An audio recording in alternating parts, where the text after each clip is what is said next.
জনাব তারিকুল ইসলাম শান্ত, মোহাম্মদ রানা দিদার সহ অতিথিবৃন্দরা কিন্তু একে একে মাঠে প্রবেশ করছেন খেলাটির একটি শুভ শুভ ঘোষণা করার জন্য। ঠিক শুভ শুভ ঘোষণা করার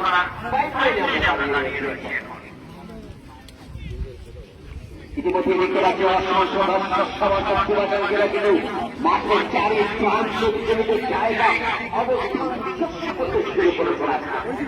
দেখা যাচ্ছে আজকের এই খেলাটি দেখার জন্য দর্শক সমর্থক পুরাতন জেলা এই বল। আজকের সম্মানিত খেলোয়াড়বৃন্দ মোংলা এবং কালকিয়াবাড়ি দুটি টিম এখানে উপস্থিত হয়েছেন। আজকে আপনারা যে খেলাটি অনুষ্ঠিত হতে যাচ্ছে সেলিমাবাদ ক্রীড়া সংঘের উদ্যোগে আমাদের মাঝে রয়েছেন সভাপতি ক্রীড়া সংঘে মোহাম্মদ রানা দিদার, তার সহযোগিতা, সার্বিক সহযোগিতা এবং শাওন এবং রিয়াজের সহযোগিতা এখানে খেলাটি সুন্দর হচ্ছে। এখানে রয়েছে আতিক তালুকদার।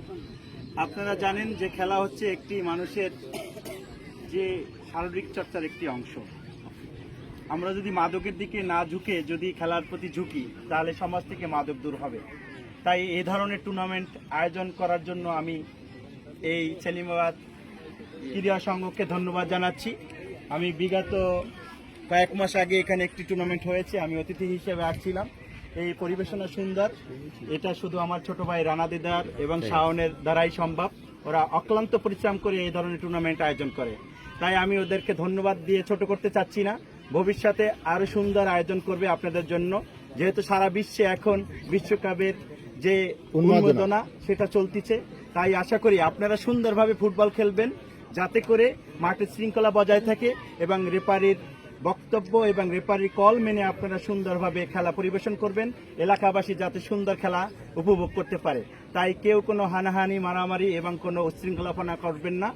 আশা করি আপনারা যারা খেলতে এসেছেন তারা অবশ্যই খেলার সাথে থাকবেন, মাদককে না বলবেন। আজকে এখানে আমি এই সংক্ষিপ্ত বক্তব্যের আকারে আজকের এই 8 দলীয় টুর্নামেন্টের উদ্বোধনী ঘোষণা করতেছি। আজকের খেলা এখানে শুরু হবে।